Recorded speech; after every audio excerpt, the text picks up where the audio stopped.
Hello everyone, welcome back to my channel. I hope तुम्ही सगळे मस्त असाल आणि मजेत असाल। तर आज आहे गौर, तर आज गौरीचं आगमन होणार आहे। पण आज आमच्याकडे गौरी येणार आहे आणि उद्या जेव्हा 5 दिवसाच्या गणपतीचं विसर्जन होतं त्याच दिवशी गौरीचं पण विसर्जन केलं जातं।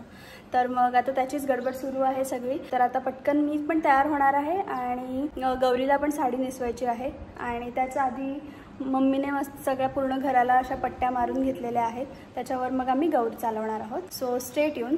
तर आम्ही इकडे गौर बसवणार आहोत। तर आता हळूहळू तयारी होत आली आहे आणि गौरीसाठी मी ही साडी सिलेक्ट केली आहे। कोरी आहे त्याच्यामुळे मग ही छान वाटेल आणि ग्रीन पण आहे। तर आता ही पिनअप करून घेते, हळूहळू तिकडे तयारी करते मम्मी। तर असे 2 भाग करून घ्यायचे साडीचे।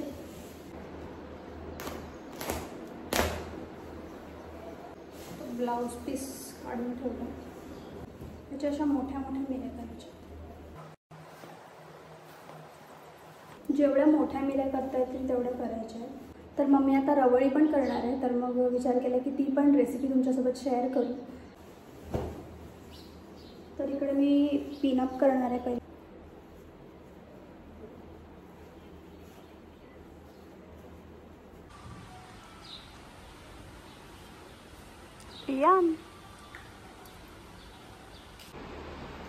तर अशा प्रकारे आपली गौरी रेडी झाली आहे। ॲक्च्युली मी जेव्हा नेसवली तेव्हा मी शूटच नाही केलं काय। तर अशा प्रकारे मस्त साडी नेसवून झालेली आहे। इकडे 2 केळीची पानं ठेवल्या आहेत, त्याच्यावर स्वस्तिक काढलेलं आहे आणि इथे खाली हंडा आहे, हंड्यावर कळशी ठेवले आणि कळशीला अशी काठी बांधून घेतली आहे, त्याच्यावर असा पदर ठेवलेला आहे। सो खूप सुंदर दिसते।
पडलं बघा।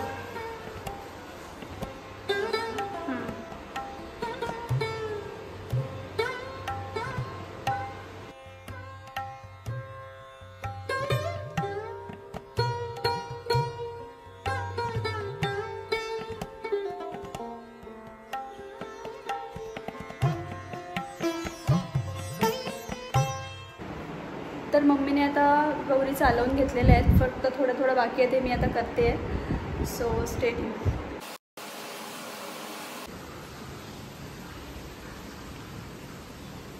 तर अशा प्रकारे गौरी विराजमान झालेल्या आहेत आणि आता पूर्ण घराला गौर चालवून झालेली आहे आणि आता मम्मी इकडे रवळी बनवते। सो आपण ते बघूया कशी बनवते।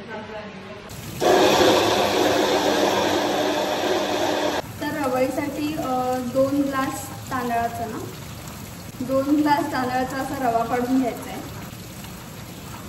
आणि मग भाजायचं ना, तुपात भाजून घ्यायचं आणि खोबरं घ्यायचं, खरी नारळ घ्यायचा 2 नारळ खाऊन घ्यायचे।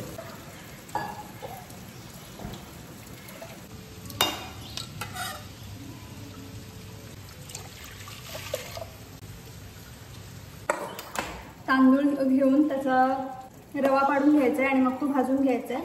तर हे 2 ग्लास मम्मीने रवा पाडून घेतलाय आणि त्याच्यासाठी नारळ खाऊन घ्यायचा आणि त्याचं असं दूध काढायचं आहे, जसं तुम्ही आता बघितलं। तर हे जेवढा आपण रवा घेऊ त्याच्यापेक्षा डबल घेऊन थोडंसं अजून जास्त घ्यायचं आहे। म्हणजे 2 ग्लास रवा घेतला तर 4 किंवा 5 ग्लास तरी दूध घ्यायचं आहे, म्हणजे एकदम सॉफ्ट आणि एकदम चांगली होते खायला। आणि आता मम्मी ड्रायफ्रूट्स कापून घेते। तिकडे ते दूध, तांदळाचा रवा पाडून घेतलाय, हे गूळ आणि जे पण ड्रायफ्रुट्स असतील ते घ्यायचे, चारोळी आणि जायफळ आणि तूप, आणि हे काय पावडर करून घेतली आहे वेलची पावडर घ्यायची, वेलची पूड घ्यायची, तळून घ्यायची म्हणजे ते थोडीशी खायला पण छान. मोठ्याने बोला. चारोळी,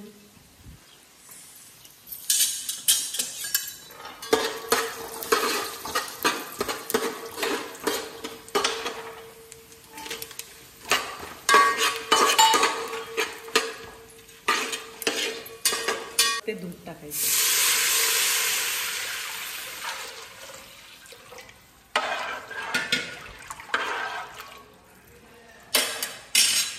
चला का मग त्याच्यात दूध,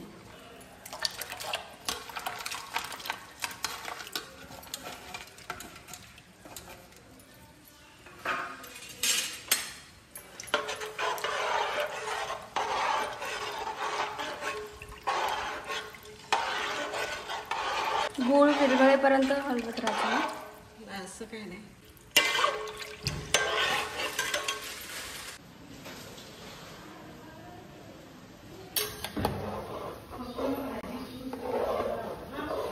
मग गोड बस का अजून बाकी का गोड लागतं बरोबर बऱ्यापैकी. आणि काय टाकलं अजून? काही नाही, साखर टाकली थोडीशी साखर आणि हे वेलची पूड, वेलची तर टाकते, थोडी साखर टाकतो. लागते गोड. गूळ टाक ना मग, गूळ, थोडं मीठ पण टाकायचं, थोडं चवी म्हणजे एकदम थोडं, जास्त पण म्हणजे मी आधी पण टाकली झालं ना. आता वेलची पूड 1 चमचा, असं आपल्या अंदाजानुसार. 2 चमचे टाकले, छोटे चमचे, आणि जायफळ. मग वेलचीचा स्मेल येतो.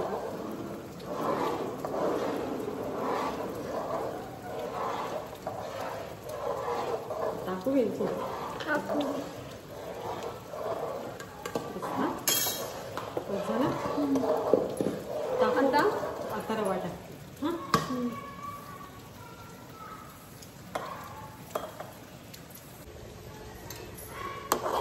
तर आता याच्यात रवा टाकलाय.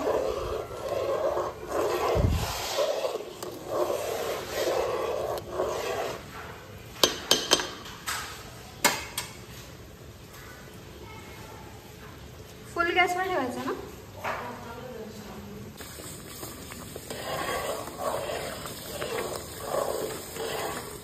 हे उडतंय.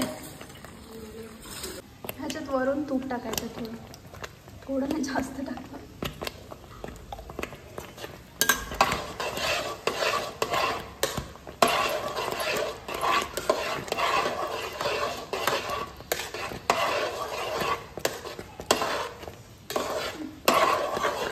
तर आता वर केळीची पानं ठेवायची आणि गॅस स्लो ठेवायचा ना.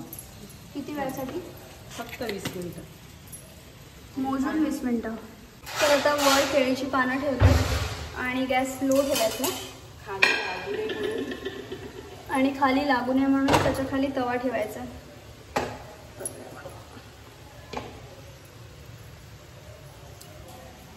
20 मिनिटं ठेवायचं आणि मग बंद करायचं. अशा प्रकारे आपली रबडी थोड्या वेळातच रेडी होणार आहे. सो बघूया. आता मी माझं जरा काम करते थोडं.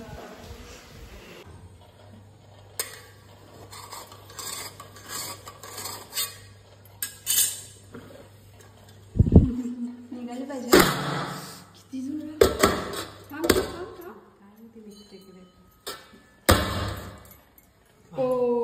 नाईस, छान लागली पण नाही खाली. खूपच सुंदर. मस्त लागली.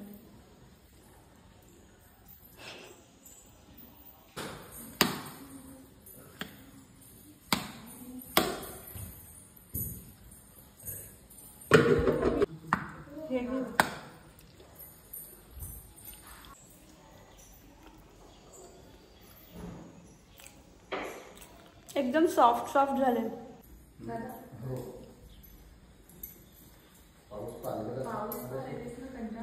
पालघरला तर